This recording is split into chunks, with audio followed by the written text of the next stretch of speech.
1 Timotius 6 ayat 6 berkata, memang ibadah itu kalau disertai dengan rasa cukup memberi keuntungan besar. Katakan rasa cukup.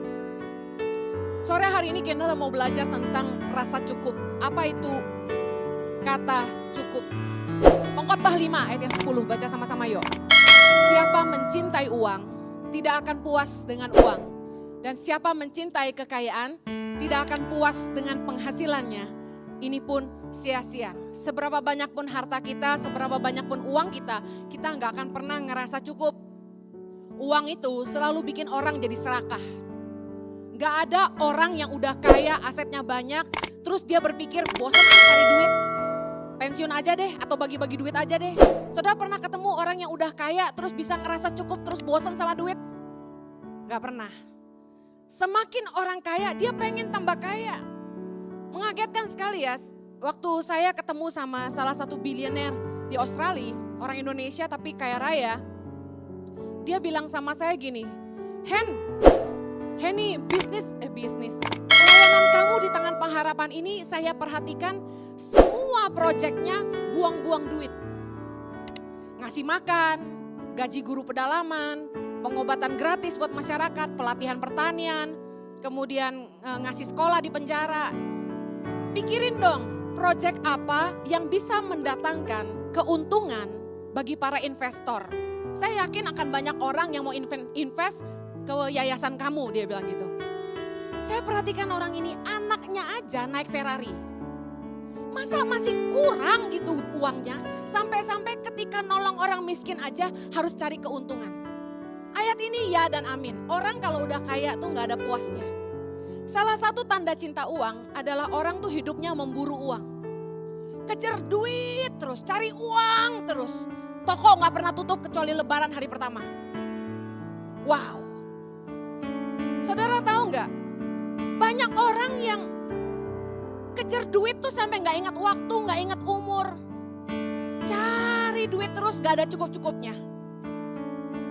Orang yang cinta uang itu tandanya gampang. Gak ngerti rasa cukup.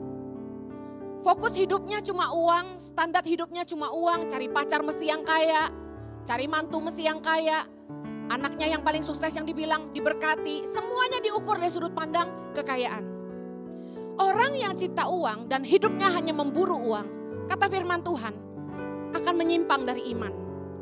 Kita udah lihat banyak, demi kekayaan orang bisa menghalalkan segala cara hanya untuk jadi kaya. Bahkan kalau perlu mereka ngorbanin anak, ngorbanin keluarga, bahkan temannya hanya untuk jadi kaya. Yang kedua, orang yang memburu uang itu akibatnya menyiksa diri dengan berbagai-bagai duka, kata firman Tuhan. Apa maksudnya? Tidak semua masalah dalam hidup kita ini adalah ujian dari Tuhan. Seringkali masalah kita itu kita bikin sendiri. Jangan tiap kali Anda punya masalah, Anda nyalain Tuhan. Kenapa Tuhan izinkan ini terjadi? Hei, gak semua masalah kita itu dari Tuhan. Karena serakah kita sendiri yang punya banyak masalah. Contoh, Anda pengen cepat kaya, gak mau mulai dari bawah, gak mau kerja ikut orang. Demi cepat kaya, mikirnya mau bisnis, mau usaha. Akhirnya pinjam uang, ngutang sana sini. Bisnisnya gak bisa jalan, gak bisa bayar utangnya. Stres hidupnya. Baru kemarin orang message saya di DM di IG. Minta pinjam uang untuk modal usaha. Gampang banget ngutang. Karena orang serakah hutangnya banyak. Saya baru tahu kalau pengusaha yang kaya-kaya itu hutangnya banyak sekali di bank. Ketika kita kerja, satu kerjaan aja atau punya satu usaha aja, waktu kita udah kurang buat keluarga. Ketemu istri, anak udah malam. Kita kerja dari pagi sampai malam. Di Jakarta, orang pulang kantor masih nge-Grab lagi. Weekend masih handle online selling. Masih jualan online. Buka booth di sana, buka booth di sini, ikut pameran di sana, pameran di sini, cari duit. Padahal dalam hidup ini, yang paling penting itu keluarga. Kita kerja buat apa? Alasan orang tua kerja buat nyokolain anak. Kamu tahu nggak kenapa papa kerja dari pagi sampai malam banting tulang? Demi kamu gitu. Demi kamu. keluargamu. Tapi at the end of the day, uang jadi lebih penting dari keluarga kan? Karena serakah, kita bikin bisnis ini, bisnis itu, bisnis ini. Sekuat apa sih kita? Makin banyak usaha, makin banyak masalah.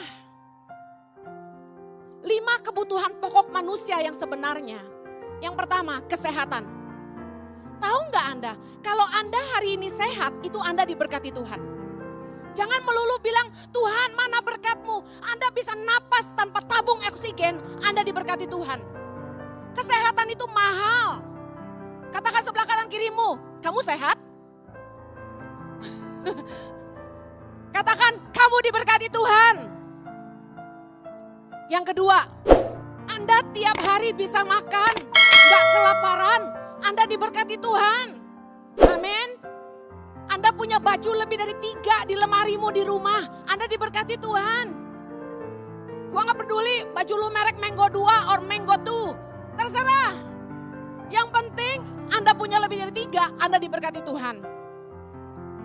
Anda punya atap di atas kepalamu setiap malam, gak perlu tidur di kolong jembatan. Saya gak peduli Anda ngekos, Anda ngontrak, numpang di rumah orang, numpang di rumah mertua indah. Kalau Anda punya tempat tinggal, katakan saya diberkati Tuhan. Anda tiap hari bisa bekerja, bisa sekolah, punya penghasilan, katakan saya diberkati Tuhan. Kalau doa tuh jangan melulu minta berkat, sadari berkat Tuhan, mengucap syukurlah. Amin. Haleluya. Coba pikir ini, open your mind. Saya berdoa Tuhan membuka pikiran dan hatimu. Kebutuhan kita cuma 5 ini. Pertama, kita bisa sehat, kita bisa makan, kita gak perlu kedinginan, kita gak perlu jadi homeless, dan kita punya kerja dan bisa sekolah. Berkat Tuhan udah luar biasa. Tapi karena serakah, kita nambahin kebutuhan nomor 6, yaitu belum punya tas Chanel model klasik. Kita belum punya yang ke-7, mobil BMW atau Mini Cooper.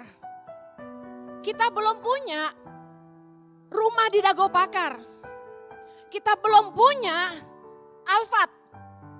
Kita belum punya, apalagi istri 2. Kita belum punya, apalagi? Apa sih yang Anda mau? Kita nambahin kebutuhan kita tuh jadi banyak banget. Itu yang bikin kita gak pernah ngerasa cukup dan gak pernah bersyukur dengan hidup ini. Lukas 12 ayat 15, Yesus mengajar kita untuk berjaga-jagalah dan waspadalah terhadap segala ketamakan. Sebab walaupun seseorang berlimpah-limpah hartanya, hidupnya tidaklah tergantung pada kekayaannya. Yesus menasehatkan kita, jangan jadi orang yang serakah. Sekalipun kamu kaya, hidupmu gak tergantung dari kekayaanmu. Saya ingatkan sore hari ini, uangmu gak bisa beli nyawamu. Uangmu gak bisa beli hidupmu. Yang beli hidup kita itu darah Yesus, salib Kristus. Amin. Dengar baik, uang bukan segalanya tapi Tuhanlah segalanya. Uang bukan kunci kebahagiaan. Uang hanya alat kesenangan. Just for fun. Tuhanlah sumber sukacita kita yang sejati. Katakan amin. Waktu saya ketemu tukang sayur yang lucu ini. Dia tidur siang di dekat gardu listrik. Badannya gemuk tapi dia tidak kurang akal. Dia tidur miring gaya Putri Duyung. Biar gak jatuh kakinya disangkutin di pohon. Full of wisdom. Ketika saya lewatin dia 2 kali. Kok gak bangun-bangun nih orang? Gue pengen bangunin gak tega, gue foto aja. Ketika saya foto dia langsung dapat hikmat ini. Mazmur 4 ayat 7-8. Baca sama-sama. Engkau telah memberikan sukacita kepadaku lebih banyak daripada mereka. Ketika mereka kelimpahan gandum dan anggur. Ayat 8. Dengan tentram aku mau membaringkan diri lalu segera tidur. Sebab hanya Engkaulah ya Tuhan yang membiarkan aku diam dengan aman. Ada 3 hal di ayat ini yang hanya Tuhan yang bisa kasih. Yang pertama sukacita sejati. Kebahagiaan itu cuma Tuhan yang bisa kasih. Bukan pacarmu yang kaya, bukan suamimu yang kaya, bukan pacarmu yang seksi, bukan istrimu yang cantik sekali. Bahagia itu datangnya dari Tuhan. Lebih daripada mereka ketika mereka kelimpahan gandum dan anggur, bicara soal harta benda. Kelimpahan. Sukacita dari Tuhan gak bisa diukur dengan uang. Yang kedua, Karunia yang cuma Tuhan yang bisa kasih, bukan uang, adalah pelor, nempel molor. Segera tidur. Tidur nyenyak itu cuma Tuhan yang bisa kasih. Saya mau kasih tahu, Anda bisa tidur lelap setiap hari, itu Tuhan baik sekali. Banyak orang yang gak bisa tidur. Jam 12 malam masih melotot kayak burung hantu. Jam 1 masih melotot, jam 2 masih melotot. Pikirannya kemana-mana, jalan-jalan. Sampai harus minum obat tidur tiap malam. Mesti mabok dulu baru bisa tidur, sakit kepala dulu baru tidur. Saudara, saya mau kasih tahu, kalau Anda bisa pelor, nempel molor, tidur lelap, yang bisa kasih Anda bukan King Coil but the King of Kings. Katakan amen. Jangan percaya tuh iklan-iklan. Sebab hanya Engkaulah Tuhan yang membiarkan aku diam dengan aman. Satu hal lagi yang uang gak bisa kasih, tapi Tuhan yang kasih rasa aman dan damai sejahtera di hati. Makin orang kaya makin pusing dia. Saya kasih contoh, Anda pergi ke bank, tarik tunai 100 juta, taruh di tas. Tenang gak hatimu ketika keluar dari bank? Aduh, jangan ada yang tahu, jangan ada yang tahu, jangan ada yang tahu. Gak bawa 110 juta aja lu udah kempit tuh dompet. Anda takut orang tahu Anda bawa uang banyak, Anda gak tenang. Damai sejahtera kita datangnya bukan dari seberapa banyak uang kita, berapa banyak bodyguard kita, tapi dari Tuhan satu-satunya. Katakan amin. Ukuran cukup yang pertama, kita belajar rasa cukup. Ukuran cukup adalah seberapa banyak yang mampu kita nikmati. Katakan, seberapa banyak yang aku mampu nikmati. Bagaimana Anda ngerti rasa cukup? Yang paling esensi dalam hidup kita bukan seberapa banyak yang bisa kita miliki, tapi seberapa banyak yang bisa kita nikmati. Orang udah lupa ini. Yang dikejar orang dalam hidup cuma punya banyak. Cari duit sebanyak-banyaknya, ngumpulin nominal, beli rumah, aset sebanyak-banyaknya. Tapi mereka lupa esensi menikmati dalam hidup ini. Pengkhotbah 6 ayat 2, baca sama-sama. Orang yang dikaruniai Allah, kekayaan, harta benda, dan kemuliaan, sehingga ia tak kekurangan suatu pun yang diingininya. Tetapi orang itu tidak dikaruniai kuasa oleh Allah untuk menikmatinya, melainkan orang lain yang menikmatinya. Inilah kesia-siaan dan penderitaan yang pahit. Saudara, Anda mungkin dalam hidup ini fokusnya tuh mengejar yang banyak, jumlah, quantity. Tapi let me share you this. Yang paling penting dalam hidup ini bukanlah bisa memiliki banyak, tapi bagaimana kita punya kuasa untuk menikmati apa saja yang Tuhan berikan dalam hidup ini. Mau makan nasi sama pete sama sambal terasi, Anda bahagia. Mau makan steak pakai mushroom sauce dan salad, Anda bahagia. Di stage manapun Anda hidup hari ini, saya mau kasih tahu, yang paling penting itu Tuhan kasih rasa nikmat di dalam setiap keadaanmu. Amen. Jangan kejar jumlah. Percuma kita ngejar apa yang orang ini punya. Dikatakan dia punya kekayaan, dia punya harta benda, dia punya kemuliaan, nama besar, ketenaran dan sebagainya. Sehingga dia bisa beli apa saja yang dia mau, kata firman Tuhan. Bayangin, bukankah itu jadi cita-cita kita? Kita selalu pengen bisa beli apa aja yang kita mau, bukan? Tapi listen up, ternyata kata Tuhan, orang ini gak dikasih karunia untuk menikmati. Itu sia-sia. Yang lebih parah, orang lain yang menikmatinya. Bukan seberapa banyak yang bisa Anda miliki, tapi seberapa banyak yang bisa Anda nikmati. Saya kenal orang yang punya rumah banyak. Ada orang yang akan bilang gini, wow, orang ini diberkati sekali, rumahnya banyak. Di Singapura 5, di Hong Kong 5, di Bandung berapa ya? 3 mungkin, di Jakarta 9, di Australia 2. Menurut Anda dia diberkati enggak? Diberkati enggak, jujur? Yes, kenapa? Karena Anda menilai dari materi. Anda menilai dari jumlah harta yang dia miliki. Anda gak dengar dulu cerita selanjutnya. Orang ini tiap hari sakit kepala. Dia panggil saya sama Jojo, dia bilang gini, Om tiap malam makan obat sakit kepala, dia keluarin 1 mangkok obat-obatan painkiller dari berbagai negara. Saya tanya, Om ini apaan? Obat saya. Tiap hari saya makan ini, dia bilang, hah banyak sekali Om? Iya, kenapa? Tiap hari dia sakit kepala. Hartanya melimpah-limpah tapi dia tiap hari sakit kepala. Anda mau kayak gitu? Yang sering kali kita kejar itu adalah aset, materi, kekayaan, jam 1,5 miliar. Padahal kesehatan itu paling mahal, bro. Rumah dia banyak tapi dia sakit kepala tiap hari. Mending gua lah rumah satu tapi sehat walafiat. Biarpun kurang tidur juga, haleluya. Makin subur cenah. Dengar baik. Satu hari anaknya cerita sama saya, Ci, kita lagi nengok rumah kita yang di Jakarta salah satunya. Kaget, pembantu-pembantu lagi berenang-berenang katanya. Aduh, kotor rumahnya gak dibersihin. Sementara yang bayar tagihan air, bosnya. Dia nonton di studio TV mereka. Mereka punya kayak bioskop, mini bioskop gitu di rumah. Yang bayar listrik, bosnya. Ini maksud firman Tuhan. Kita serakah, maunya banyak tapi yang nikmatin orang lain. Sia-sia gak? Di rumah kita yang gede sebagong-bagong, kamarnya 10. Yang lu tidurin berapa kamar? Berapa ranjang? At the end of the day yang lu nikmatin berapa? 1. Tapi kita maunya punya banyak. Alasannya apa? Biar kaya. Dengar baik, arti diberkati bukanlah berapa banyak harta yang dimiliki, tapi kuasa untuk menikmati hidup ini. Kalau Anda bisa dikasih kuasa sama Tuhan menikmati hidup, bersyukurlah. Saya ini gak punya harta yang banyak, tapi gue nikmatin gak hidup gue? Nikmat abis. Saya pergi ke Medan, dijemput pakai mobil mewah. Kata supirnya gini, Bu Heni itu bisa mijit ya? Oh ya, pura-pura kayak ngerti aja gitu.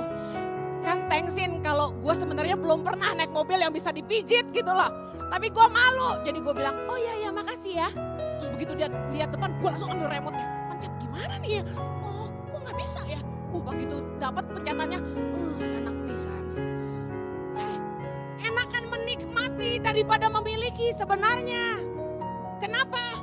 Kalau gue yang punya, bayar asuransi berapa coba? Mobil mewah loh. Bayar registrasi tiap tahun berapa coba? Tak kurang dari 10 juta itu pasti. Mesti servisnya, mesti bayar maintenance-nya. Yang mendingan kayak gue lah, nikmatin aja. Amen. Listen, hidup ini yang paling esensi bukan punya banyak. Tapi bagaimana Tuhan memberikan kemampuan untuk kita menikmati hidup ini sebanyak-banyaknya. Waktu orang masih muda gak punya duit, makan cuma nasi sama kerupuk. Gak bisa beli steak. Waktu saya pacaran sama Jojo, saya diajak makan Gendi steak di Jakarta. Saya lihat dia urunan duit sama temennya. Waktu masih muda, kita mau makan apa susah, duit gak ada. Tapi begitu kita udah tua, duit kita banyak, mau beli apa juga bisa. Tapi sayangnya udah gak bisa makan apa-apa. Makan babi kolesterol, makan kambing kolesterol, makan durian kolesterol. Bahwasanya itulah yang paling nikmatnya.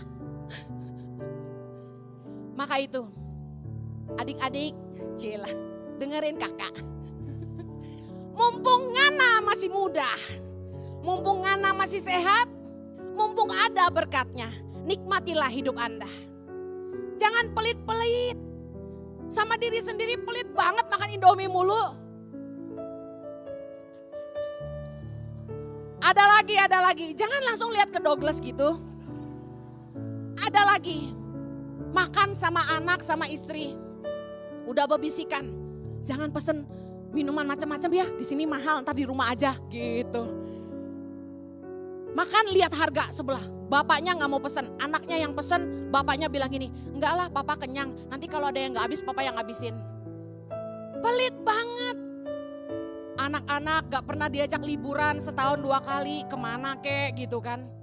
Kerjaannya kerja aja, katanya apa? Demi anak-anak sekolah. Saya kasih tahu, berkatnya besok ada lagi. Nikmati hidup ini. Ya jangan foya-foya juga, kali bijak juga. Tapi paling enggak jangan pelit-pelit amat. Saya kasih tahu sama staf saya di kantor. Olin, tiap bulan ambil sekian uangmu untuk menikmati hidupmu. Dia nyokolain adiknya. Dia kirim uang ke orang tuanya juga.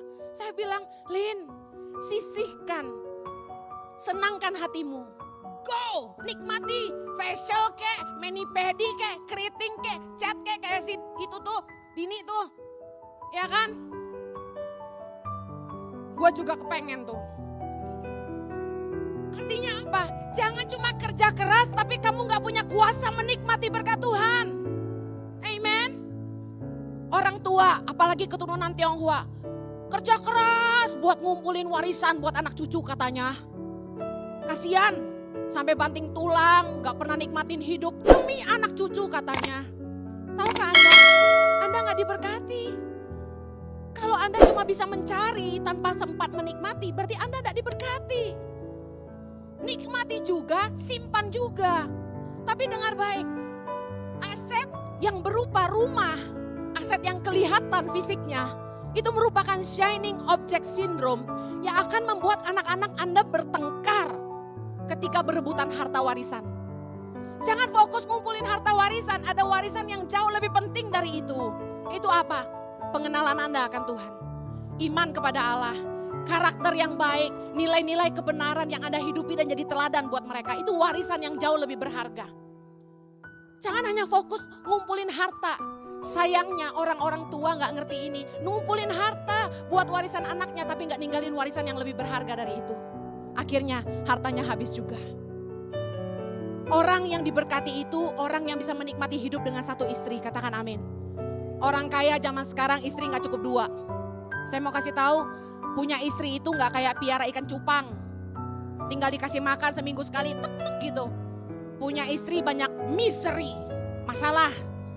Perempuan itu ribet, banyak maunya. Lagu kebangsaannya ini, never enough, gak pernah cukup. Anda harus belajar dari Raja Salomo, bakarnya perempuan. Siapa di sini yang punya 1000 istri? Ada? Ada di sini yang pernah punya 1000 istri? Belum pernah, jangan pernah. Belajarlah dari Raja Salomo yang pernah punya 300 istri dan 700 gundik. Dia berkata, nikmatilah hidup dengan istri yang kau kasihi seumur hidupmu yang sia-sia. Dia gak bilang gini, nikmatilah hidup dengan istri-istri-istrimu. Artinya apa? Dia tobat dan menyadari cuma satu wanita yang paling berharga. Katakan haleluya. Ukuran cukup yang kedua, punya lebih untuk dibagi. Orang yang diberkati Tuhan itu diberi kuasa untuk berbagi. Katakan amin. Yang pertama tadi, cukup adalah seberapa banyak yang kita mampu nikmati. Yang kedua, seberapa cukup yang kita bisa bagi. Orang gak akan ngerti kata cukup kalau dia gak pernah bisa lihat bahwa yang dia punya ini udah lebih. Selebihnya dia bisa bagi. Saya kasih perumpamaan yang saya alamin. Mama saya nganterin ke rumah 3 bal kantong gede kerupuk yang keriting itu loh. Dia bilang gini, gua gak sebut lagi nama gua, jadi ejekan di grup kami. Hen, ini 3 kantong kerupuk mama pesan dari Bangka. Enak, mahal, makan sendiri, jangan bagi-bagi. Karena dia tahu anaknya the queen of sharing. Saya bilang, oke, saya diem aja, saya bawa masuk. Terus saya ambil toples, saya isi di toples, saya taruh di meja makan, cukuplah buat sekeluarga. Selebihnya 2,5 bal lebih, saya bagi ke staf saya hampir 20 orang, terus saya bagi ke anak-anak asuh saya 28 orang. Makan pesta kerupuk, 1 orang pegang 2. Saudara, orang yang serakah gak mungkin melakukan seperti yang saya lakukan. Kenapa saya bisa ngambil cuma 1 toples aja? Karena saya ngerasa gini, setoples aja udah cukup banget. Kalau saya makan lebih dari ini, kayaknya gusi saya berdarah semua. Kedua sariawan sakit tenggorokan gak bisa khotbah. Lose money dong ya, haleluya. Sedangkan orang yang serakah akan mikir gini, 1 toples untuk minggu ini, toples berikutnya untuk minggu depan, toples berikutnya untuk 3 minggu lagi, toples berikutnya untuk 4 minggu lagi, toples berikutnya untuk 5 minggu lagi. Haleluya, berkat Tuhan melimpah, 6 minggu gue makan kerupuk tiap hari. Orang yang serakah itu seperti lintah kata firman Tuhan yang punya 2 orang anak yang namanya untukku dan untukku. Orang yang serakah gak bisa lihat ini lebih buat orang lain. Orang yang serakah itu selalu diberkati dan selalu bilang ini buat saya, ini buat saya. Tuhan itu rindu memberkati kita, tahu gak? Tahu gak Tuhan itu senangnya memberkati? Abraham, Ishak, Yakub, Daud, siapalah sebut di Alkitab, semuanya diberkati. Adam aja waktu diciptakan sama Tuhan diberkati, gak perlu pakai ngeden-ngeden, Tuhan udah berkati dia. Tuhan itu hobi banget memberkati kita, tapi kenapa Tuhan mau memberkati kita? Nah, Yohanes 10 ayat 10. Ayat ini dipakai sama orang Kristen yang kaya untuk membenarkan diri bahwa orang Kristen itu harusnya kaya raya. Kalau enggak kaya raya, berarti ada yang salah. Saya mau tanya, boleh nggak kaya? Boleh dong, tapi yang nggak boleh apa? Serakah. Yohanes 10 ayat 10 dikatakan Yesus datang supaya kita mempunyai hidup dan mempunyainya dalam segala kelimpahan. Nah ayatnya berhenti sampai di situ. Saya nggak salahin sih, orang jadi pikirnya Yesus datang supaya hidupnya dia diberkati luar biasa. Tapi harusnya ayat sebenarnya dalam John 10:10 Amplified Bible bilang gini, I came that they may have and enjoy life and have it in abundance. Abundance artinya botol ini udah penuh, diisi terus sampai tumpah, itu abundance. Artinya apa? Yesus datang dalam hidup kita. Yang pertama tujuannya supaya kita memiliki hidup yang artinya hidup kekal, katakan amin. Yang kedua, Yesus datang supaya kita menikmati hidup kita, enjoy life. Yang ketiga, Yesus datang supaya kita memiliki hidup di dalam kelimpahan. Kelimpahan yang artinya sampai tumpah buat orang lain juga. Tuhan mau memberkati kita dengan sebuah misi supaya hidup kita jadi berkat. Katakan saya harus jadi berkat. Tapi kita lupa tujuan kita diberkati. Banyak orang pelit dan tidak mau berbagi. Kenapa kita enggan berbagi? Karena kita takut buat kita sendiri enggak cukup. Padahal ketika kita menabur, prinsip firman Tuhan adalah ini. Kita sedang menginvestasikan penyediaan Tuhan untuk kita dan anak cucu kita di masa yang akan datang. Anda gak akan pernah lihat anakmu berkekurangan ketika engkau rajin menabur hari ini. Saya gak pernah takut masa depan anak-anak saya seperti apa. Karena saya tahu hari ini saya kasih hidup saya buat Tuhan. Anak-anak saya pasti dipelihara Tuhan. Gak usah jauh-jauh deh. Kami kasih hidup kami sungguh-sungguh buat Tuhan. Gak ambil keuntungan apapun dari tangan pengharapan. Tahu gak Tuhan itu balasannya luar biasa. Tiap tahun kami ke Australia sekeluarga Tuhan kirim orang buat bayarin tiket 5 orang. Tiap tahun. Tahun lalu saya berangkat sama kemarin Juni ini. Disediain tiket sama orang 5 business class. Di pesawat gue bilang sama anak gue, tidur loh, jangan duduk, kapan lagi? Dengar baik, sementara orang bekerja setengah mati cari duit untuk bisa naik bisnis kelas ke luar negeri, kami cuma menabur dan terus menabur dan terus menabur. Dan Tuhan sediakan lebih dari yang kita minta, katakan amin. Amin. Dengar baik, siapa yang banyak memberi berkat diberi kelimpahan. Siapa memberi minum, ia sendiri akan diberi minum. Siapa menaruh belas kasihan kepada orang lemah, memiutangi Tuhan yang akan membalas perbuatannya. Kisah Rasul 20 ayat 35, Yesus ngajarin kita, kunci untuk bahagia adalah memberi. Kalau Anda ingin bahagia, gak ada cara lain. Belajarlah memberi. Dengan Anda hidup berbagi, Anda sedang menyunat ketamakan dari hatimu. Kalau Anda gak mau jadi orang yang serakah, jangan pernah berhenti berbagi dengan sesama. Yesus mengajarkan kita dalam doa Bapa kami. Dalam Matius 6 ayat 11. Dikatakan apa? Berikanlah kami pada hari ini makanan kami yang secukupnya. Yesus aja ngajarin kita untuk minta yang secukupnya. Bahkan dalam 1 Timotius 6 ayat 8. Rasul Paulus mengajar kita. Asal ada makanan dan pakaian cukuplah. Artinya apa? Asal kamu gak kelaparan dan gak kedinginan, itu udah cukup. Sore hari ini saya mau tanya, berapa ukuran cukup bagi Anda? How much is enough for you? Kita harus punya ukuran cukup. Kalau kita nggak punya ukuran cukup, kita nggak akan pernah mencari untuk diri sendiri. Berapa sih ukuran cukup bagi Anda?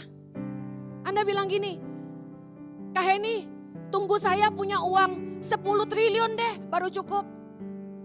Dengerin, saya khawatir umurmu gak sepanjang uangmu. You just have to learn to say enough. Berapa ukuran cukup bagi Anda? Ukuran cukup saya gak sama dengan ukuran cukup Sandy.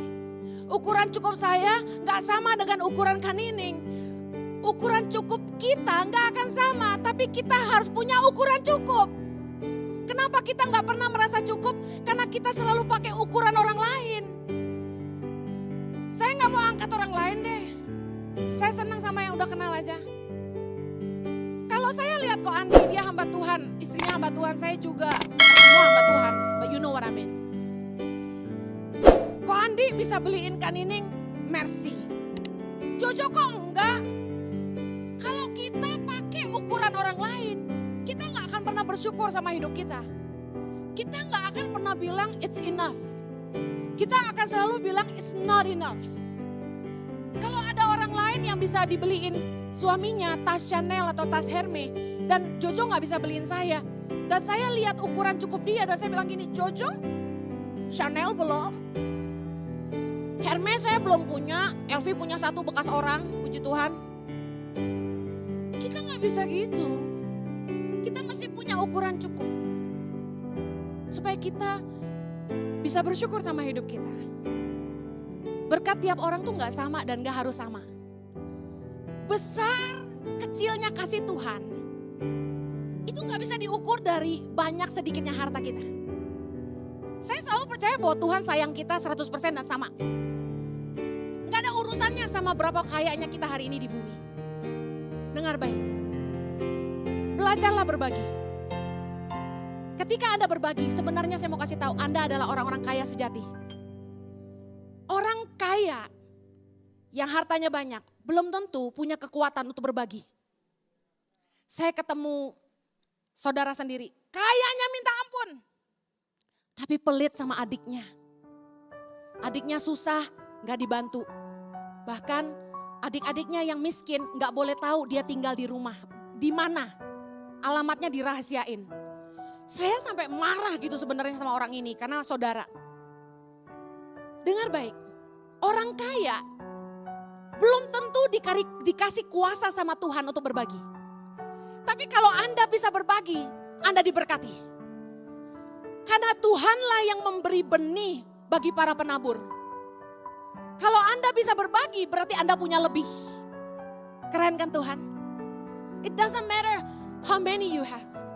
It's about the heart. Itu soal hati. Saya kasih contoh. Saya mungkin gak kaya, tapi saya gak nyuri. Produk Yayasan Tangan Pengharapan yang di luar sebentar Anda lihat, itu saya yang bikin. Saya yang pasarin, saya yang jadi modelnya. Meskipun gak terbaik sih. Tapi intinya gini, gue gak ambil keuntungan sepeser pun dari semua itu. Semuanya buat anak-anak di Indonesia, 5.000 anak bisa makan. Padahal kalau ditanya, Cie ini butuh duit gak? Butuh lagi yang bener aja loh. Tapi karena saya butuh bukan berarti saya harus mencuri. Dan menurut saya kaya miskin orang itu tergantung hati. Ada orang kaya yang punya banyak tapi gak ada puasnya. Gak ada rasa belas kasihannya. Dan tetap ngambil yang bukan haknya. Bisnis gak jujur, makan duit orang. Gak peduli sama saudaranya. Siapa Anda hari ini? Apakah Anda diberkati? Baca ayat terakhir dari saya. 1 Timotius 6 ayat 17 sampai 19. Sama-sama yuk. Peringatkanlah kepada orang-orang kaya di dunia ini. Agar mereka jangan tinggi hati. Dan berharap pada sesuatu yang tak tentu seperti kekayaan.